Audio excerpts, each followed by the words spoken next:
Hi, my dear student children. I hope you have written very well the engineering services exam prelims conducted in the January.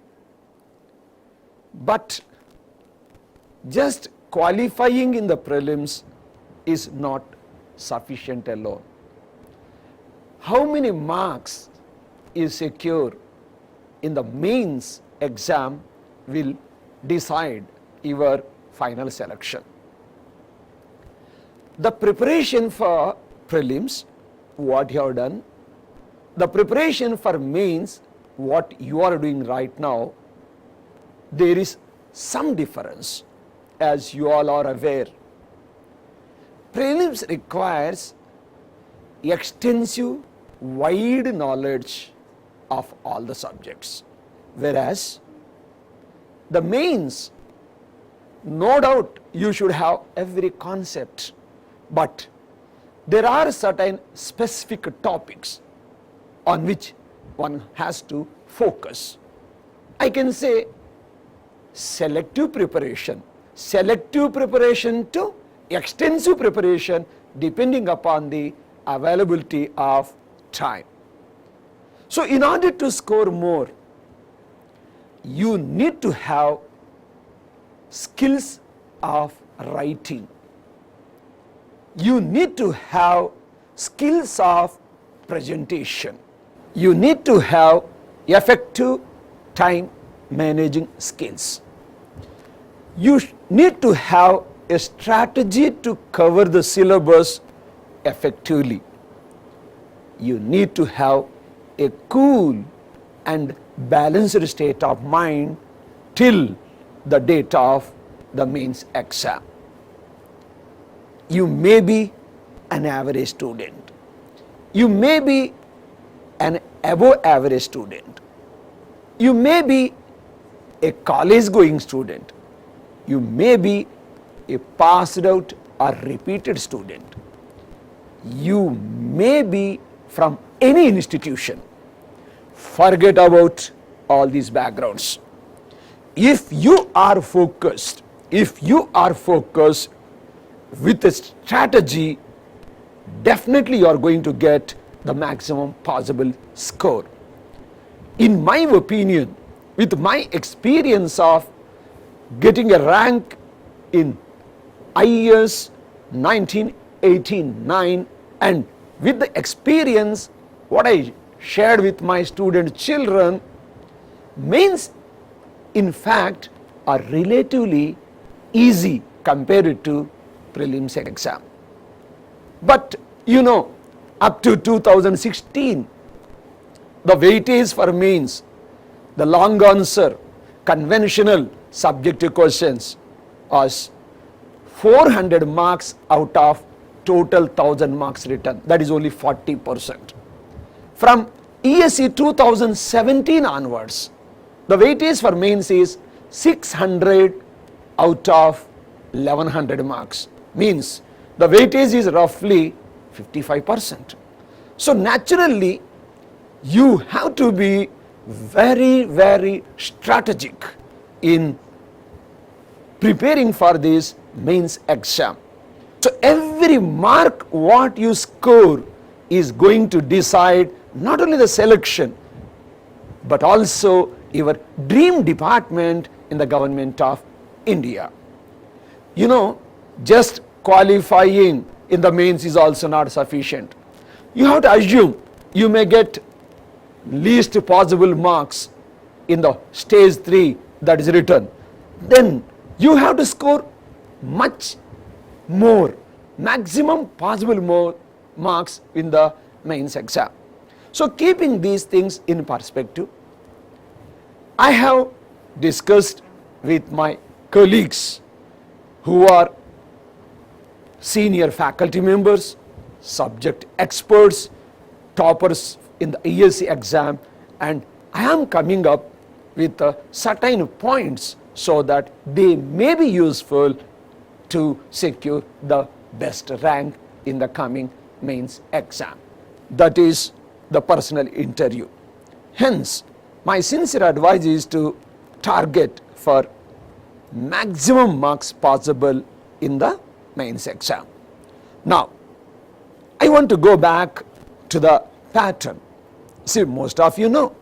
So, in the revised pattern of IES 2017 onwards, the prelims for 500 marks already over, the conventional mains for 600 marks.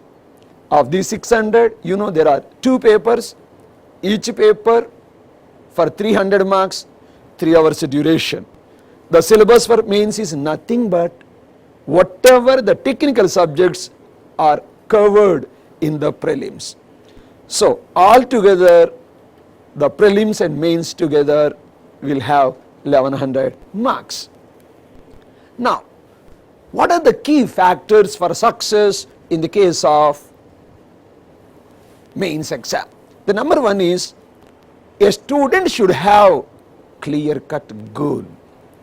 So, what is your goal? You want to become an IAS officer, a prestigious position, having very good social status. And one more point is, as all of you know, the eligibility for general category in engineering services is 21 to 30 years.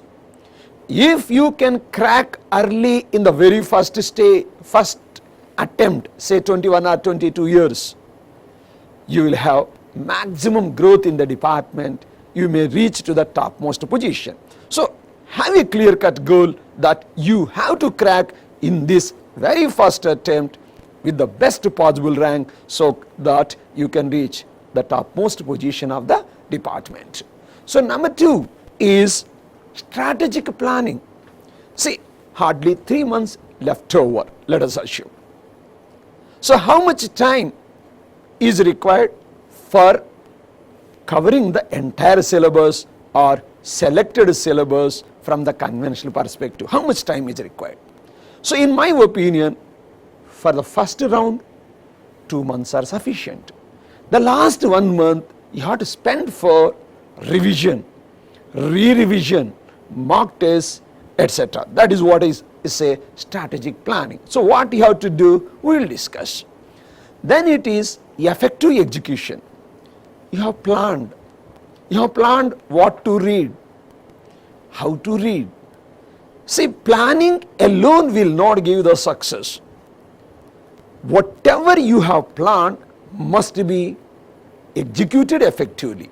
So, every day, right from morning to evening, how you spend your time. So, it must lead to the effective execution of the planning, again finally leading to the success and to reach your goal. Right. Now, most important thing in the preparation stage is how to get maximum benefit from previous IES or ESE conventional papers. How to get maximum benefit? Sir, syllabus changed, no doubt. There is a change of syllabus of 10% to 15% in all the departments, in all the streams. But 85 to 90% same old syllabus. So, definitely the previous question papers available in the market, released by ESE Engineering Academy, are very much useful. So, first you have to go through the previous papers. From the previous papers, you see the pattern of questions. Pattern of question means how many derivations are appearing in every paper. What are the various derivations they are asking in every subject? How many numerical questions they are asking? How many theoretical conceptual questions they are asking? So, like that, you understand the pattern of question. Within this pattern, you should also know, so about 4 marks, 8 marks or 20 marks questions. So, read the pattern of questions. In which topics more questions are being asked. in which topics repeatedly questions are being asked, in which concepts repeatedly the questions are being asked. This I call it as study the pattern of questions. Next it is analyze the topics on which the focus is more. I already mentioned, you take any branch of engineering, any subject, there is a rhythm. There are certain topics in which questions are being repeatedly asked. So identify those topics. Then note down those topics on which theoretical questions are being asked, numerical questions are being asked, etc. So what are the topics? Note down. Then the types of questions and the preparation style, what you have to follow, let us see. So from my observation, derivations is the first type of questions. So in the case of derivations, suppose the paper setter asked, say for civil and mechanical like this, state and prove Bernoulli's equation. Similarly, some other derivation in electrical and electronics and telecommunication also. So there should be a heading. So what is the derivation you are going to do? The name of the heading you must write, and if possible underline that particular heading. Then see, every derivation irrespective of the branch of engineering definitely involves certain assumptions. If you mention the assumptions involved in the beginning, definitely it will win a positive impression by the invigilator. Then it is assigning the notation, assigning the notations. See, different authors follow different notations. Suppose in mechanical engineering, some books say Poisson's ratio mu, some books say Poisson's ratio nu, some books say Poisson's ratio 1 by m. Similarly, in other branches also, same parameter will have different notations. So as a student, whenever you are using a notation or a symbol, clearly mention what that symbol represents. That is very, very important. Otherwise, it leads to confusion and it may give negative impression also. Then, steps in order. So in the derivation, it should be a flow, right from assumption to the conclusion. Steps must be in an order. And generally, in the case of derivations, there may be number of intermediate steps, intermediate middle level equations. What I advise, you mark or write down the number of that equation. Say equation number 1, equation number 2. Suppose after 5 or 6 steps, you have to refer the equation number 1. You can write referring equation number 1. So numbering the equations adds beauty to your presentation. Right.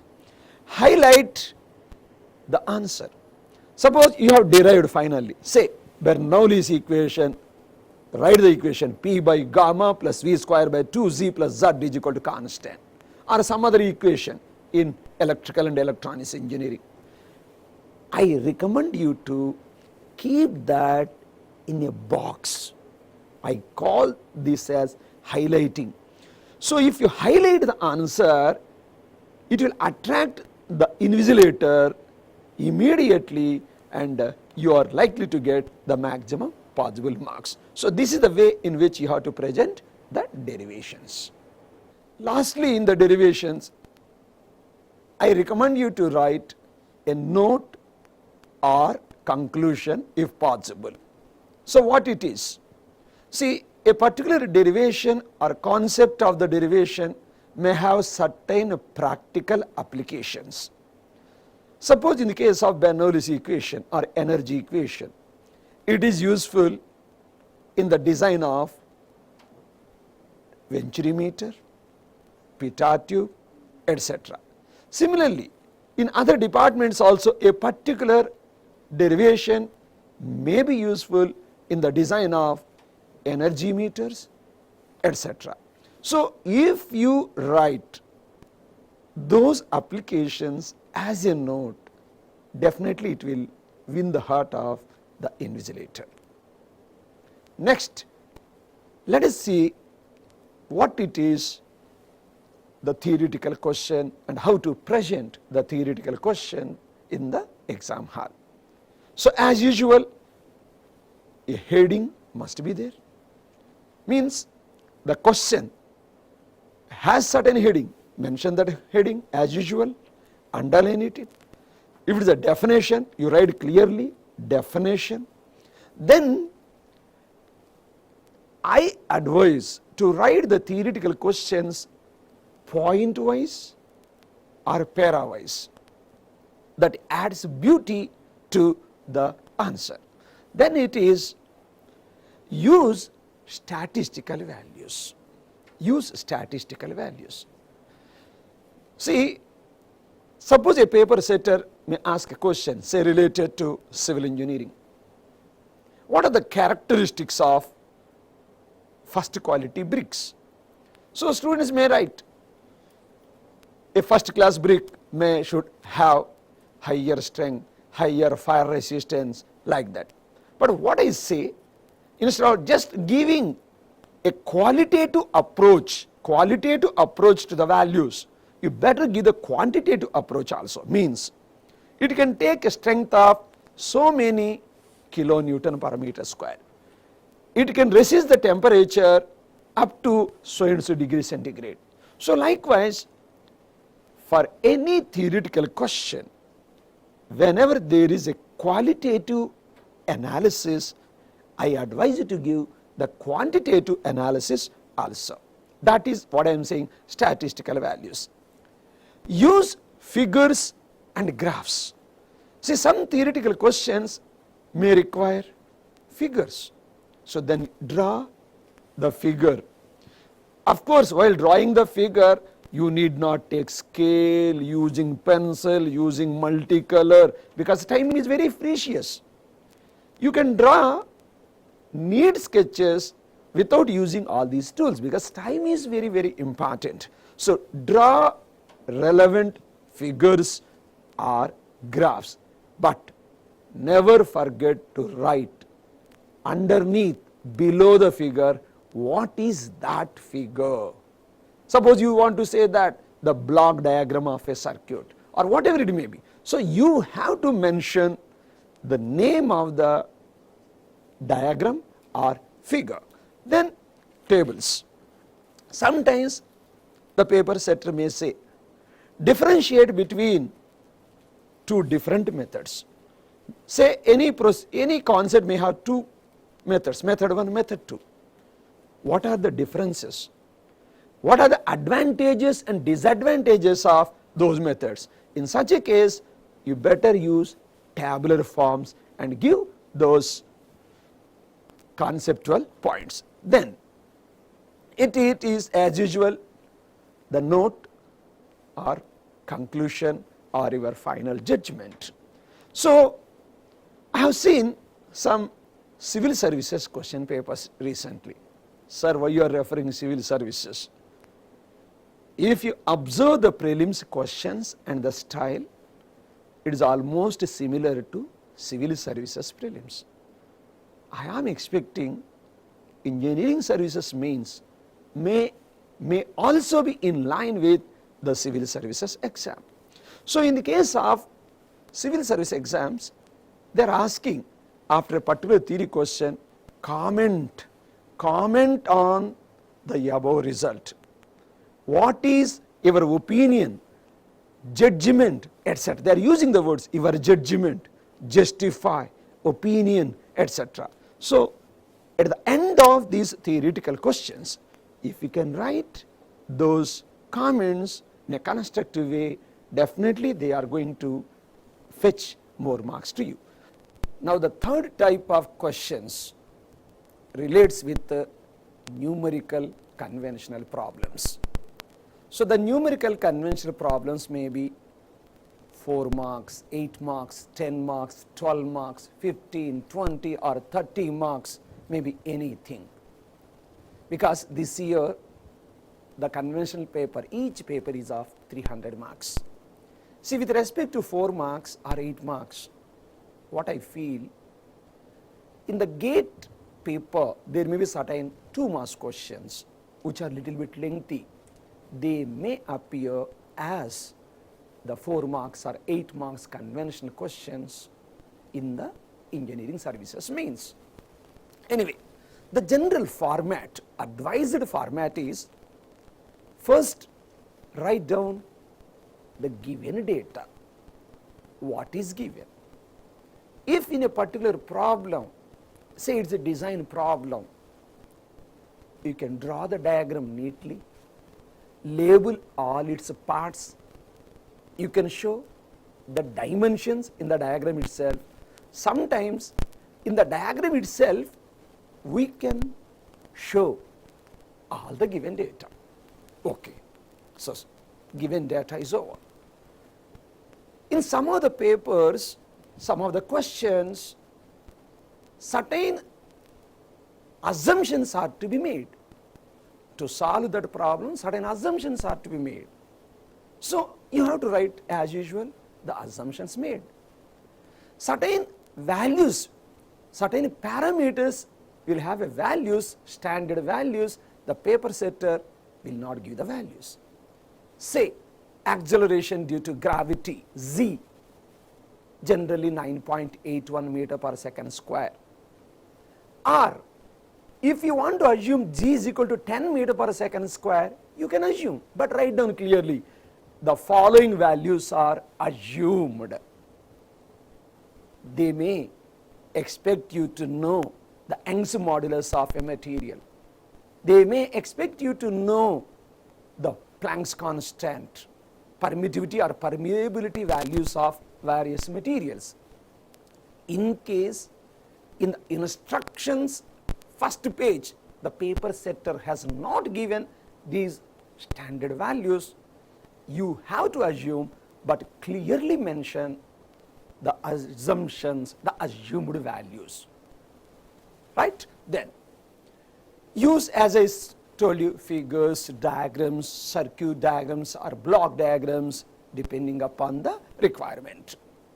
Now in every problem, conventional problem, you have to use certain formulas. You have to substitute the given data. You have to substitute the given data. So while substituting the given data, don't think that the paper evaluator, the better word is the paper evaluator who evaluates your answer sheets knows everything. Assume it is something like he is also like a student. Suppose you want to use the formula force, you want to calculate the force, force is equal to mass into acceleration. You don't say by substituting the given values F is equal to mass, instead of writing mass, some 2 values, mass and acceleration. No doubt, you are perfectly correct. But the paper setter expects you to write the formula and then only substitute. That gives a good impression, right? Then in a lengthy problem, to get the final numerical answer, there may be some intermediate answers. So whenever you get an intermediate answer, highlight it. I advise you to keep it in a box or at least underline it. So highlighting the intermediate values using suitable underlines, boxes, or using pencil, etc. And similarly, end result, final answer also, if highlighted, it gives better impression. Fine. Now, final answer says some numerical value, the power developed is equal to 100 megawatt. Let us assume 100 megawatt. You have worked out everything. You have written 100. But instead of megawatt, say you have written by mistake or oversight kilowatt. Whatever efforts you have done in getting the final answer will be waste. To my knowledge, if your answer is wrong, even at the end step, there may be a deduction of 25 to 50% of the marks. So my dear student children, be careful with respect to units. Sometimes fractions are not to be written in the final answer. Say, in a particular design of a joint, calculate the number of bolts. Say you got 7.5 bolts. Assume. Just if you write 7.5 bolts and stop, it is not correct. Reason, in design and actual execution of a project or a design, construction project, fractions are meaningless. So 7.5, say 8 bolts on safer side. So likewise, rounding the values on safer side is most important. Never forget about it. Anyway, the last but not the least in this numerical problem explanation, note or conclusion or remarks. Reason, in certain applications or problems, if a value is in so and so range, it may lead to certain condition.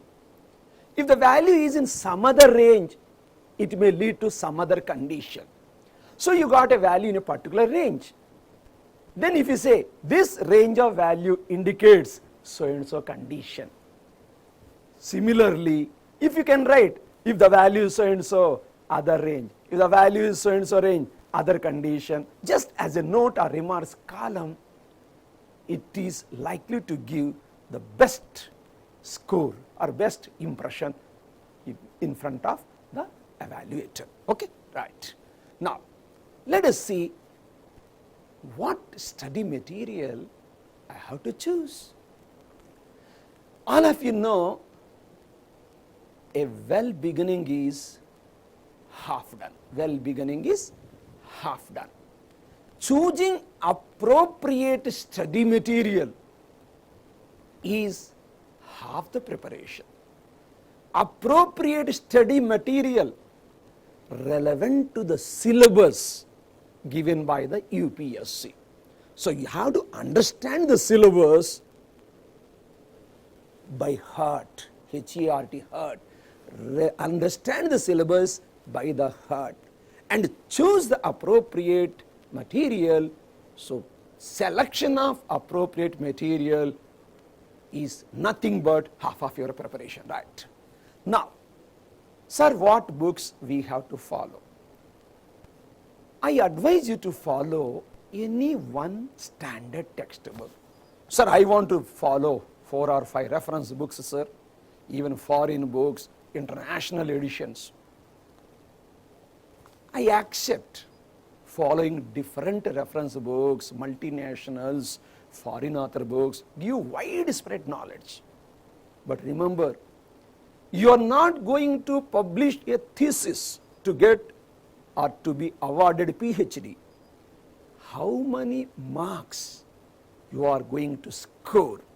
So as far as my knowledge is concerned, whatever books we study in our BTech, the books with which we were comfortable in our during BTech also, maybe Indian books, books written by Indian authors in our own language, they are more than sufficient.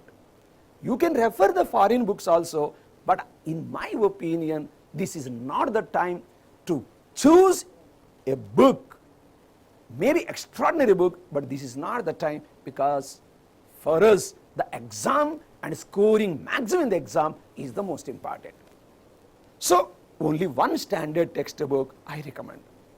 Then we discussed initially how to get the maximum advantage from the previous ESE or IES papers. I explained there. We know, we have experienced the prelims paper. It is almost in line with the civil services paper. So what we are expecting, the mains also may be in line with either civil services or with the forest service exam papers. So better to follow, better to go through the previous questions of civil services and forest services, of course, keeping in you our syllabus, not everything, our syllabus. Even while following previous IES questions also, whether you know it or not. Suppose you are referring 20 years or 25 years back previous questions. Some of them are not there in the present syllabus. So if anything is not in the present syllabus, just you can avoid it. So going through previous question doesn't mean that blindly following everything according to the present relevant syllabus. And ESE Academy, ESE Engineering Academy is every year will update its material, keeping in you the mains. Maybe it will be the civil services pattern. We are coming up with exclusive material, subject wise, chapter wise, in the name of volume 3 for every subject of, for every stream, say civil, mechanical, electrical and electronics and telecommunication.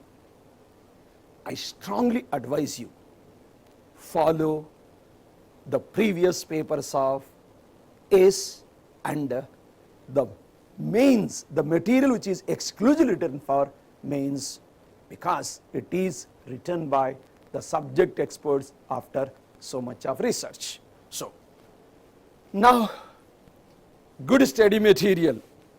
Sir, what is advantage? Time is precious. Energy is also very precious. Choosing the good material or appropriate study material saves your valuable time and energy. Preparation of micro notes. Let us see the meaning of the micro notes. Suppose a subject has, a particular subject has 10 chapters. You go through one chapter, convert into 1 or 2 pages, keeping in you the important points. After first revision, you can convert the entire subject into 1 or 2 pages. This is, broadly speaking, micro notes. So what shall be there in a micro notes? First thing is important formulae. Sir, what is the meaning of important formulae? In the beginning of the session, we discussed, understand the pattern of questions being asked from previous IES papers. So there are certain numerical areas where questions are being repeatedly asked. In my opinion, they are the important areas. Formulas related to them are important formulae. So note down the important formulae of important areas, important diagrams. See, in the mains paper, sometimes they ask, draw a neat sketch, show diagrammatically, etc. So similarly, important diagrams, charts, circuits, block diagrams, you please keep it in the micro notes. It is a mains paper, not objective paper. So there are certain long answer questions, design problems. So a design problem may have a sequence of steps. You want to move from first floor to second floor. It has got certain steps.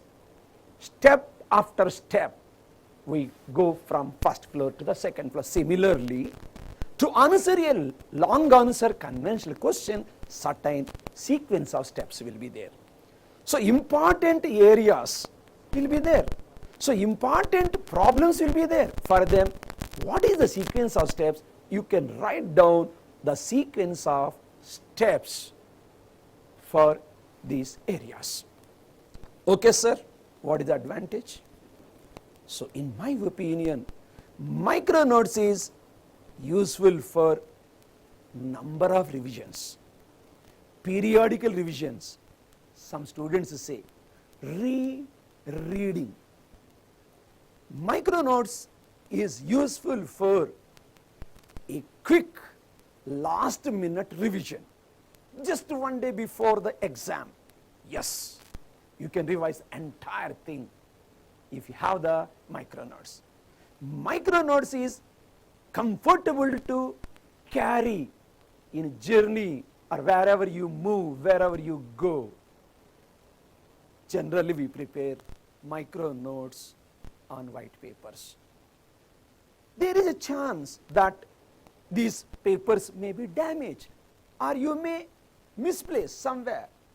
So nowadays iPhone, smartphones, everybody is having smartphone. Take a photograph of these papers. So you have everything in your smartphone. Without these papers also, wherever you move, if you find time in journey, just by a click of a button, you can see these points and you can revise. You know, the secret of success is revise.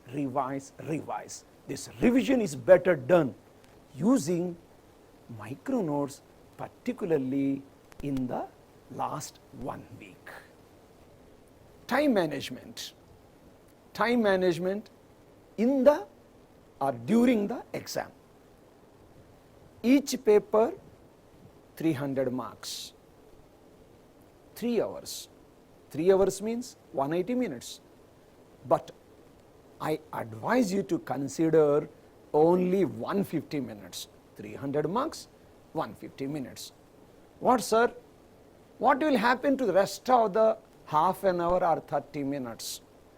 You know, once the invigilator gives you the question paper, first you have to go through the instructions carefully, because paper setter will specify you have to use so and so values for so and so parameters. So go through the instructions. It will take 2-3 minutes. Then say there may be 8 questions or 7 questions in the entire paper. You may have to answer 5 or 6 questions depending upon the stream. The pattern is known only to UPSC. Till now we don't know. So you have to go through all the questions quickly. It will take again some 4 to 6 minutes time. So altogether, which questions are to be attempted, how they are to be attempted, to decide, it will take 10 minutes. Second is, the answer sheet provided by the UPSC will have index table in the first page. Index table means, you know, suppose you are attempting first question. In the index, first question, question number 1. In which pages you have written, you have to write those page numbers. In case booklets are there, number of booklets, booklet number. So to transfer the question number, the pages in which we have written, and the booklet in which you have written, to this index table in the first column, first page, may take minimum of some 4 or 5 minutes. You know, if you don't fill this index page, there may be penalty marks imposed by the paper evaluator. So for index page filling, 5 minutes. Apart from this, in between, the invigilator may come for taking your signature. There may be some natural call. You want to take one glass of water, some miscellaneous 5 minutes time. So now already 20 minutes over. Suppose you have committed a mistake in some question. You want to strike it off, or you want to go for some other question. So you have lost some 10 minutes, let us say. So altogether assume 30 minutes are lost in the miscellaneous activities. The real time available is only 150 minutes, 300 marks. Now, sir, shall I answer for all the 300 marks? See, we have seen the toppers subject wise, paper wise also previously. It is impossible to get 100% marks. If you attempt for 250 marks, let us say, and even if you get 175 to 225 or 175 to 200 marks out of 300, in my opinion, in the conventional, it is the best score. It will be the best score. So, practically, it is impossible to answer for 300 marks. Then suppose you are choosing a question. See, that question carries only 4 marks. Only 4 marks. Same question, sometimes they may ask for 8 marks. Already we discussed 300 marks, 150 minutes, 2 marks, 1 minute. So 4 marks question means 2 minutes. Say 10 marks question, 5 minutes. Of course, here and there we can take some cushion, because I told you we are not running for 300 marks. Say we are trying only for 250 marks. 250 marks, 150 minutes. So the number of minutes per mark may slightly have a cushion, but try to allocate marks for a particular question based on the marks allotted, right? So you have to keep this time factor also in the practice.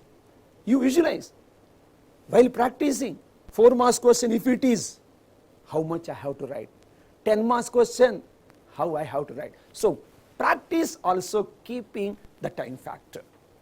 So decide then the right order of questions or appropriate order of questions.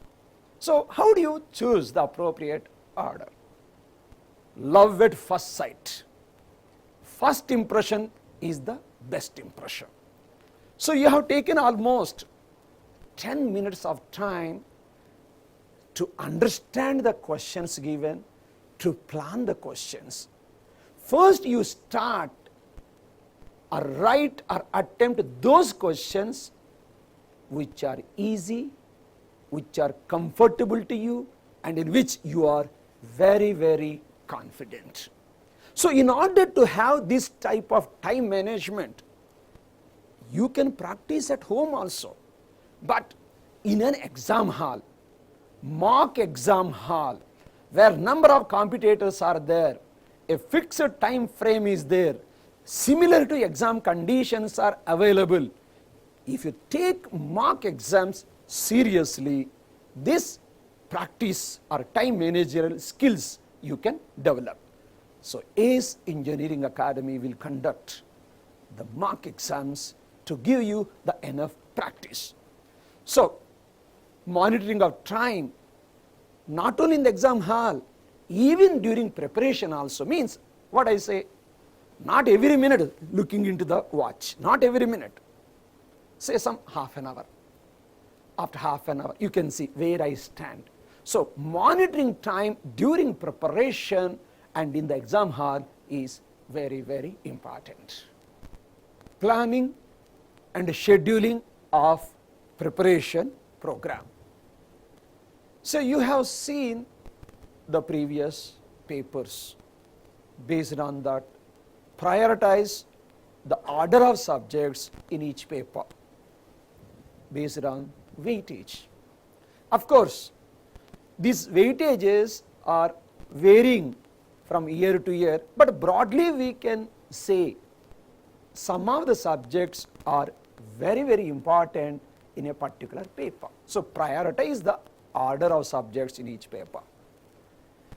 Prepare a list of frequently asked questions or frequently asked topics, say roughly around 20 to 30 topics in the entire syllabus of paper 1 and paper 2. Choose 20 to 30 topics. See, why I am specifying, these are the most probable areas and these are the frequently asked topics in which you have to make number of revisions. Then important chapters first, something like first come first serve basis, like that. Important chapters you have to follow first. Then how much time is to be allocated to a particular chapter or a particular subject? It depends on its importance and weightage. While solving the numerical problems,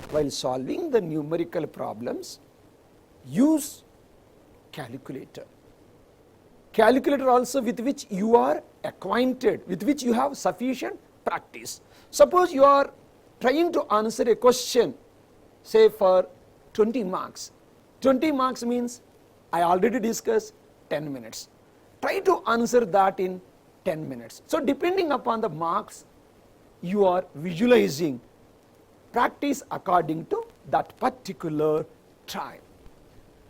Sir, how many subjects I have to follow? See, there are certain people, they think that only one subject every day. Let us complete that subject for 1 week or 10 days, then let us shift over to another subject.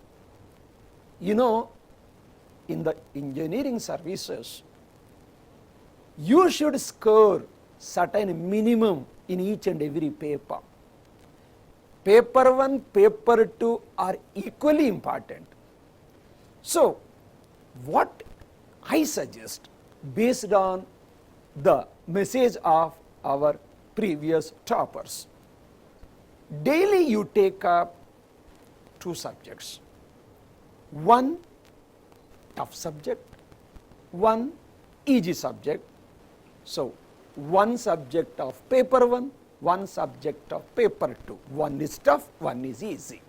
Sir, why this classification, tough and easy? See, in a day, suppose you are taking coaching, you are into coaching. So in coaching center you have to spend around 6 to 7 hours, 6 to 8 hours. How many hours are available left over for preparation? Hardly another 6 or 7 hours. So in the rest of the 6 or 7 hours, you will have maximum energy in certain hours. You will have less energy. Your energy levels will be low. So whenever your energy levels are high, choose the tougher areas.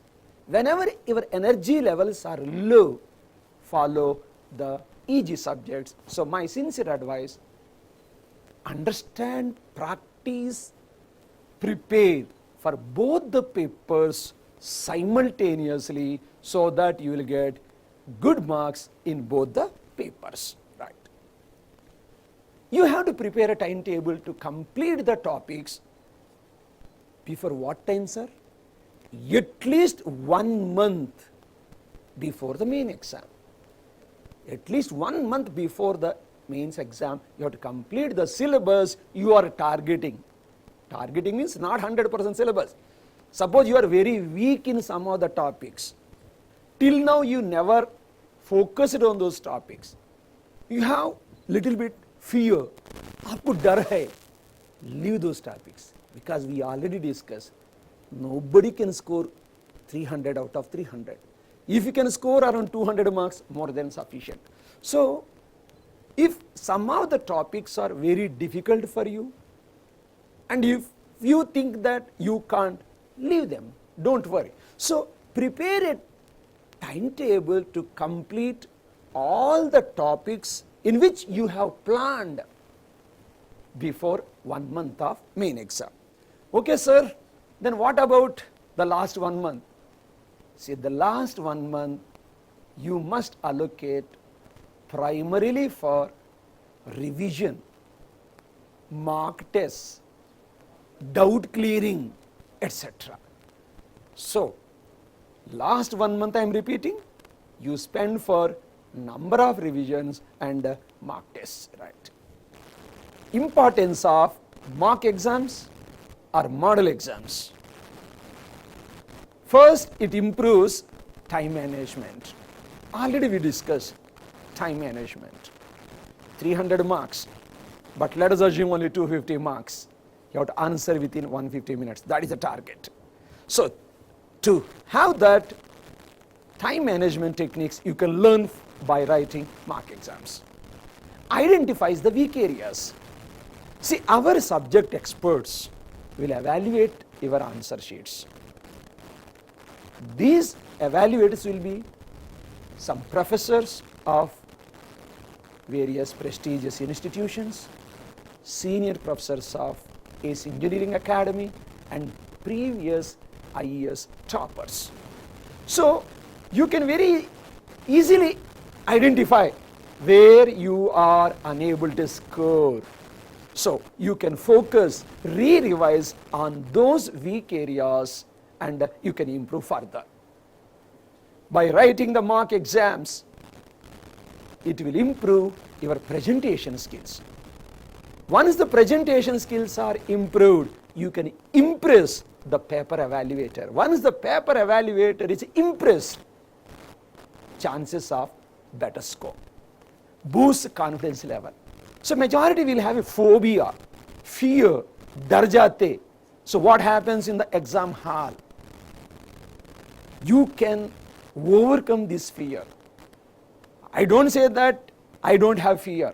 Everybody in this world will have a fear, but one has to overcome the fear. So the fear of writing these long answers subject to conventional questions within the given time frame, you can overcome by writing the mock exams. And as I mentioned, the evaluation and feedback will be given by IES toppers and subject experts if you follow the mock exams of ESE Engineering Academy. Tuning your mind and health. Try to live in good environment. Sir, what is the meaning of environment? I broadly categorize this environment into 3 types. Number 1, physical environment in which you live. The place where you are sitting, sleeping, reading, that comes under physical environment. Try to live in a place with good light and ventilation. Suppose if it is too hot, try to have a cooler, if not AC. No sir, I am in my village. How can I get a good environment? See, every village will have agricultural fields. Go to a nearer agricultural field, sit under a tree, you can prepare. That gives a better physical environment. Then academic environment. I suggest to have little bit combined preparation. Combined preparation with 2 or 3, not more than that. If you more than 3, it becomes a fish market. 2 or 3 friends, like-minded friends, positive oriented. That is academic environment. The third is social environment, means social gatherings. Your friends other than those who are into preparation, your family friends, your family. So try to be in a better social environment, means where there is a positive environment is there. The people who are pessimists, keep away from them. Those who try to quarrel with you, keep away from them. Don't who try to discourage you, keep away from them. So my dear student, try to maintain good physical, academic and social environment. With respect to social environment, I also want to add one. Try to keep away from social networks, because these social networks may take away your valuable time. Have a burning desire. So in this entire preparation, see, after 1 week preparation, we may feel frustrated. Ye kya jindagi hai? What is this life? So my dear students, I told you in the very beginning, you are going to become an IAS officer with so great social status in the entire India.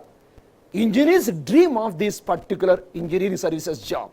You are going to be the future architect of India. The future of India is in your hand. If you think in this perspective, you will never get frustrated, disheartened, and you will continue. So have a burning desire, thinking about your bright future and future of our India. So don't get disappointed, in my opinion, if you are unable to understand some previous questions. I told you, follow previous questions. Some previous questions, in fact, they are very rarely asked questions, very difficult to understand, and answering them in time also difficult. So by seeing them, don't get frustrated. You can leave them in choice. So don't get disappointed by seeing some very tough areas. Suppose in mock exams you are getting lesser score, don't get disappointed. Assume failures are the pillars of success. You try to learn where you have committed a mistake. And most of the students, they come 1 week before, 1 month before the exam. Sir, I have not completed the entire syllabus. My pura syllabus nahi pad saka. Don't worry, my dear student. Nobody can prepare the entire syllabus.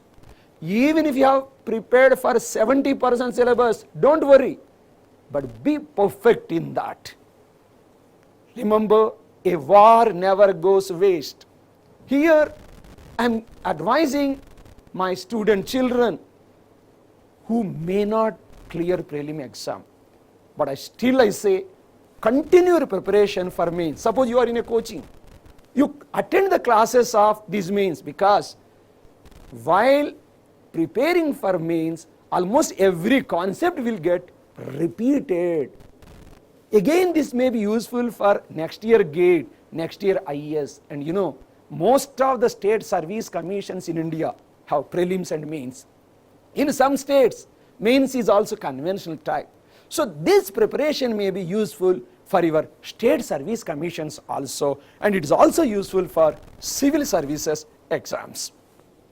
Have a regular physical exercise, better light exercise. You know, stress we can relieve by doing meditation and light exercise, yoga, etc. Take periodical breaks to recharge yourself, weekly once or fortnightly once. Just you can go to a movie. You can have a meeting with your friends. You can have fun, because it gives a lot of relief, and you can come back with a serious preparation. And finally, what I say, healthy body leads to wealthy mind. So maintaining health, right health, good health till the day of mains is very important. Now I invite Mr. Hemanth, who is All India 4th ranker of ESE 2015 with electrical engineering stream. I request Mr. Hemanth to share his experiences during the preparation and during the exam in the 3 hours or 6 hours of mains preparation, conventional subject preparation. Hi friends, I am Hemanth. I secured All India 4th rank in Engineering Service Examination 2015 in electrical stream. First of all, I thank GK sir for giving me this opportunity to share my experiences both during preparation and also during the examination. Okay. First, I will explain my preparation, how I prepared before the examination. I started my preparation nearly 3.5 months before the examination, so which is exactly what you have. You have nearly some 3.5 months before the examination. So during these 3.5 months, what I did was I initially spent a couple of days to plan my preparation.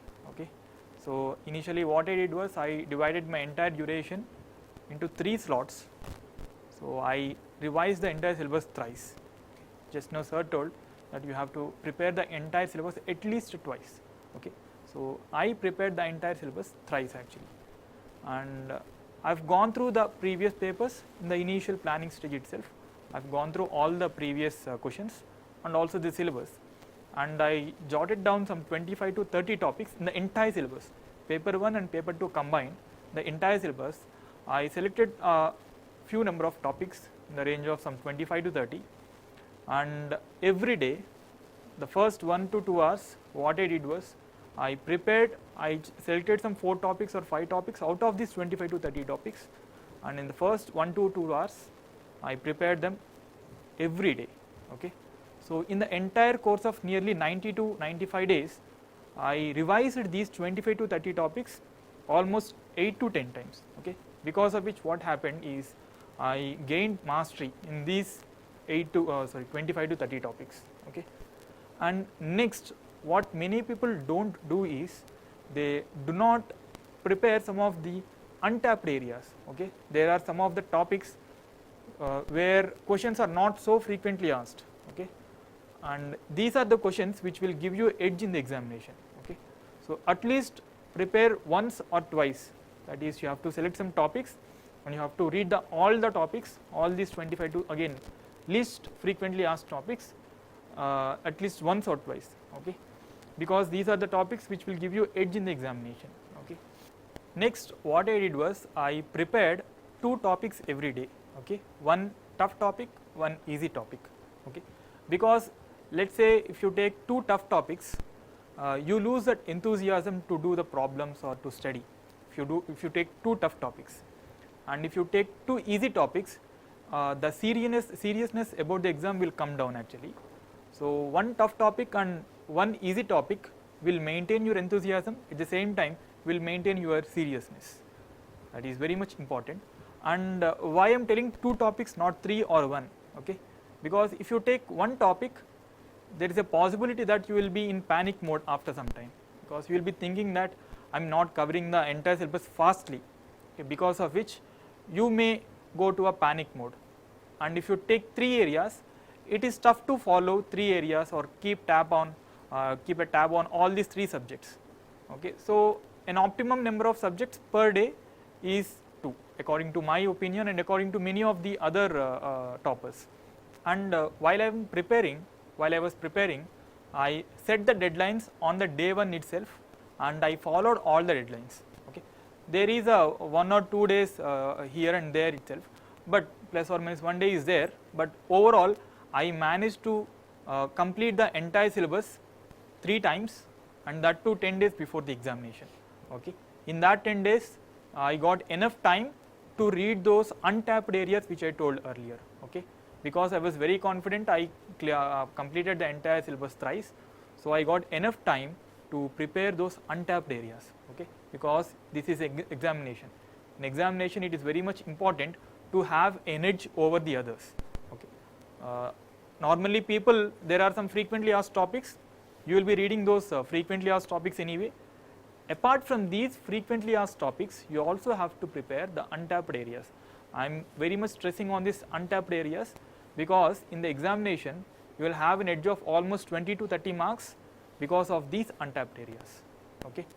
Now I will share some of my experiences that I faced in the examination hall. Okay. First of all, you have to respect the examiner. Now there are some myths I will tell you.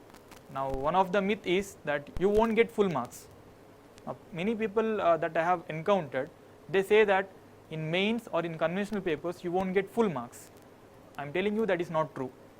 If your presentation is good enough, I am telling you, if your presentation is good enough and you got the answer right, you will definitely get 100% marks. Okay. Now let us say you have a question of 10 marks, you will get 10 out of 10 if your presentation is good enough. And what does a presentation good enough mean? Okay. So it does not mean that your handwriting should be very beautiful, or you should draw the circuits or diagrams with pencil. It is not required. You can draw the circuits, diagrams, figures or block diagrams with a pen, that is very much accepted, but it should be decent enough. Okay, don't write a clumsy answer, write a very structured and ordered answer. Whenever the examiner looks at your paper, looks at your answer, all the parts of the question answer should be very much visible. Okay, the given, the circuit, the intermediate results, the final result, everything should be visible to the examiner in a single glance. That is very much required. Okay, that is all about a good presentation. It doesn't mean very beautiful handwriting. Now I'll show you a numbers, okay, about why this presentation matters. Now you got the answer. There are two students, let's say student 1, student 2. Both the students got the answer right. Student 1, he didn't present it in a very good manner. Student 2, he presented it in a very beautiful manner. Now he will get 10 out of 10, but this guy, he will not get 10 out of 10. He will be getting maybe 7 or 8 marks. Now let's say you attempt some 200 marks. So here, if you see, you are losing some 20 to 30% of the marks.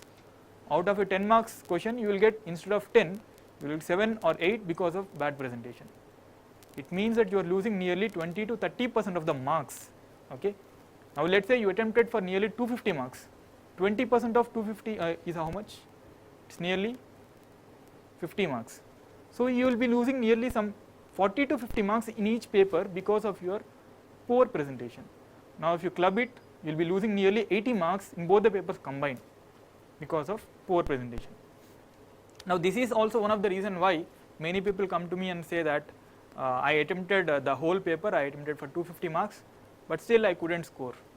Why? Because their presentation is not up to the mark. Okay. So this is the reason why I am emphasizing more on the presentation. Presentation will fetch you, nearly some 40 to 50 marks more than your usual whatever you are getting. And while practicing also, you have to make sure that you have to finish the entire paper not in 3 hours but in 2.5 hours. Okay, because if you can finish the paper before the exam in 2.5 hours, in the examination it will be very easier for you to finish the entire paper in 3 hours, because as sir has already said, 10 marks you have to keep aside for deciding the entire questions, which questions to attempt, and maybe 5 minutes you will take a break, maybe for drinking water and some other things, and 15 minutes you have to keep for buffer. Now let's say you have done a mistake, so almost you have spent some 5 to 10 minutes, that 5 to 10 minutes is gone, so you need some extra 5 to 10 minutes, and that is the reason why you should keep a buffer of 15 minutes before finishing of the paper. So before the actual exam, try to finish the entire paper within 2.5 hours. Okay, there your speed will help. So to increase the speed, you write mock exams and you get yourself evaluated, and not just mock papers, try to take a previous paper of either civil services or forest service, and you can solve some of the questions. Okay, so and thank you for giving me this opportunity, and all the best for your exam. Thank you, Hemanth, for your valuable message to your youngsters, your brothers and sisters. So my dear student children, hope this video or this message of me and Mr. Hemanth can help you at least to 1% of your strategic and structured preparation. And if you have any queries, feel free. ESE is your home. You can contact us. You can mail us for any further guidance. If you are interested in taking classroom coaching for mains or in the GATE or IS 18, offline test series for mains, online test series for any other exam or interview guidance, trust us. ESE is nothing but your family. You can join ESE, trust ESE, you will get the maximum benefit. To win the race, join ESE.